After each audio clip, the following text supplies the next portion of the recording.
안녕하세요. 뻔하다고 생각되지만 사실 알고 보면 펀한국사, 재밌는 한국사 오늘도 즐겁게 시작해 볼까요? 자, 오늘 주제는 고려 공민왕의 개혁 정치 이것을 살펴볼까 합니다. 먼저 생각력이 보도록 하겠습니다. 어, TV에서 나오는 드라마 같은데요. 왕과 신돈이라는 인물이 나오네요. 건문세족이 불법으로 뺏은 토지 양민에게 돌려주고 부당한 이유로 노비가 된 사람들도 풀어줘야 됩니다. 라고 신돈 스님이 말하고 있습니다. 이때 이 왕은 누구일까요? 신돈이라는 힌트와 건문세족이라는 힌트. 자, 땅을 하는 이 정책. 네, 공민왕입니다. 잘 몰랐었나요? 혹시 모르겠다면 오늘 이 시간 한번 어떻게 된 사연인지 알아보도록 하겠습니다. 신돈의 건의에 대해서 공민왕은 어떻게 받아들였을까? 네, 이것도 한번 살펴볼게요. 공민왕 이전에도 고려가 원나라 간섭받던 시기에 이와 같이 여러 명의 왕들이 있었습니다. 원정 이후에 충렬왕, 충선왕, 충수광, 충혜왕, 충목왕, 충정왕, 충으로 시작하는 왕들 원 간섭기 때 왕실 호칭이 관제가 격화되었기 때문이라고 했죠. 자, 이러한 사람들도 역시 개혁을 추구했습니다. 왜일까? 자, 정치적으로는 왕권이 약화되었기 때문이죠. 원나라가 간섭하기도 했고, 그리고 건문세족들이 권력을 독점하고 힘을 키웠기 때문입니다. 한편 경제적으로는 이 건문세족들이 그리고 원나라가 수탈이 심하면서 민생이 파탄이 이르렀고 노비로 전락한 사람들이 많았던 거죠. 그러면 세금을 안 내는 노비가 늘고 세금 내는 양민이 줄잖아요. 재정이 감소하는 겁니다. 그러니 이 부분에 대해서 왕들은 개혁해야 되겠죠. 그래서 바로 이와 같은 정치 질서를 회복하고 국가 재정을 확충하고자 하는 목적을 가지고 개혁을 시도해 왔었습니다. 여러 왕들이. 그 중에서도 특히 눈여겨볼 사람은 충선왕 때였는데요. 여러 제도 정비하고 이때 인사제도, 조세제도, 지방제도, 군역제도 등 많은 걸 손보죠. 그러나 큰 성과는 없었습니다. 이후의 국왕들도 이러한 농장 문제를 해결하고 재정을 개선하려고 노력했으나 역시 공민왕이 등장하기까지는 큰 성과 없이 흘러갔죠. 이러한 때 등장했던 게 바로 공민왕이 되겠습니다. 자, 공민왕은 원나라의 인질로 잡혀가 있다가 원의 공주랑 결혼해서 돌아왔거든요. 그게 바로 노국대장 공주, 공민왕의 배필인데요. 바로 이 공민왕이 왕이 되었습니다. 공민왕이 이 왕이 되었을 때 원나라는 이와 같이 전염병, 역병이 돌기도 했었고, 그리고 홍건적이라는 한족들의 반란이 있기도 했었거든요. 붉을홍, 붉은 색깔 두건건, 두건을 두른 도적대. 알겠죠? 그래서 여기에 보면 붉은 색깔 두건을 쓰고 있죠. 홍건적이 곳곳에서 반란을 일으켰단 말이에요. 자, 이러한 상황이라서 이때가 찬스다.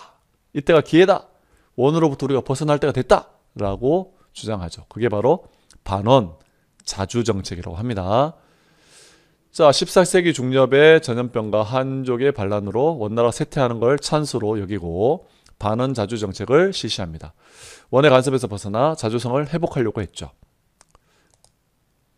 자, 첫 번째 반원 자주정책의 첫 번째 꼽을 수 있는 게 바로 정동행성을 무너뜨렸습니다.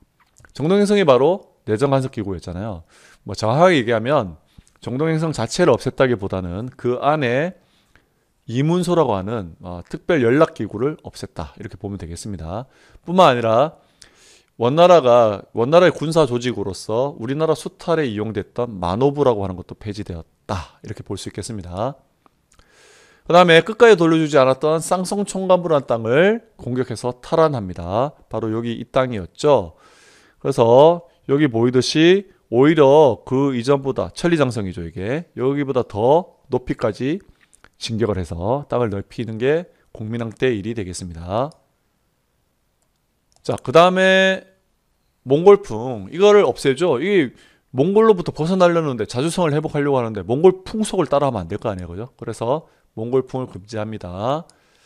그 다음에 기항우의 오빠였던 기철이라는 사람이 왕보다 끝발 좋다고 막 이렇게 으슥댔단 말이야. 이 사람이 있고서야 왕권이 바로 설 수 없겠죠. 그래서 기철을 제거합니다. 기철은 숙청당했죠. 자, 친화문 세력을 숙청해서 권력을 강화했고요.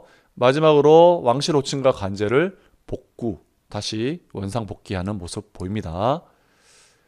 자, 국민왕의 개혁 정치 두 번째는 왕권 강화 정책이죠. 이 건문세족들이 정치 경제적으로 힘을 많이 쌓아갈수록 왕권은 약화되었었다고 얘기했었잖아요. 그렇죠?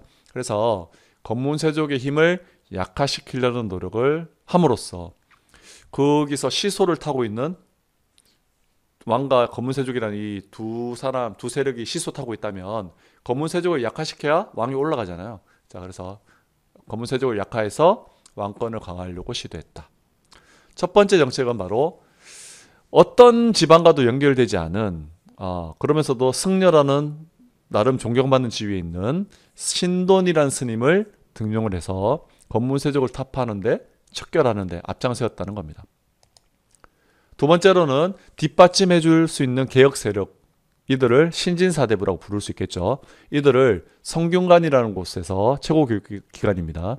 여기 원래 고려는 국자감이 최고 교육기관이었지만 우리 원나라 간섭기 때 충선왕 때인가요? 이거를 성균관으로 이름 바꿨었고 공민왕 때 이걸 좀 더 개편해서 신진사대부를 키울 수 있는 장소로 만들었죠. 자, 이게 중요한 키워드가 되겠네요. 전민변정도감. 자, 이걸 만드는데 신돈을 앞세웁니다. 말 그대로 전, 땅 전자고 민, 백성 민자죠.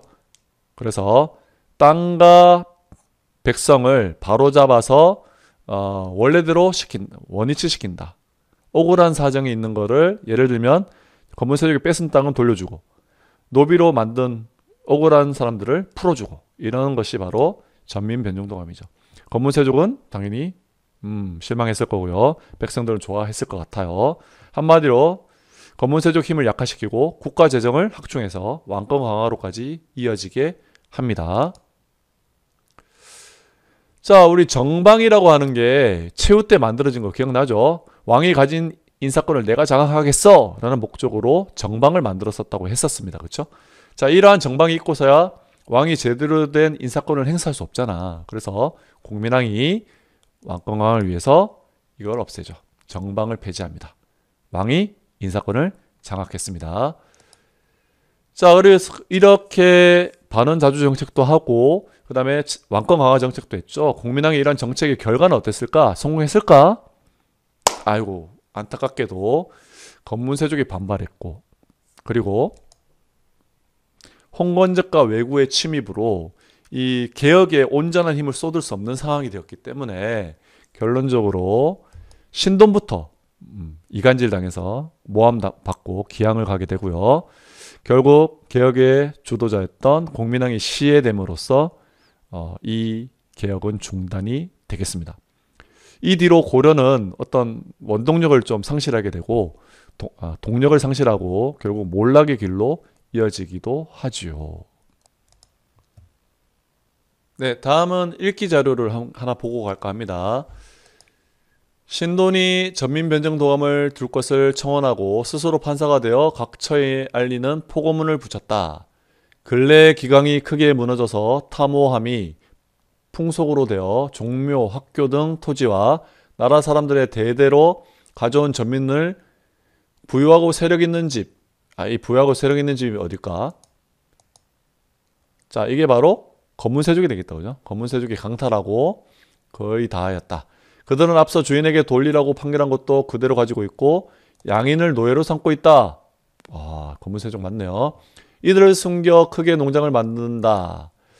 이로 인해 백성을 병들게 하고 나라를 열게 하니 하늘이 가뭄하여 홍수와 가뭄을 내리고 질병이 가시지 않는 형편이다.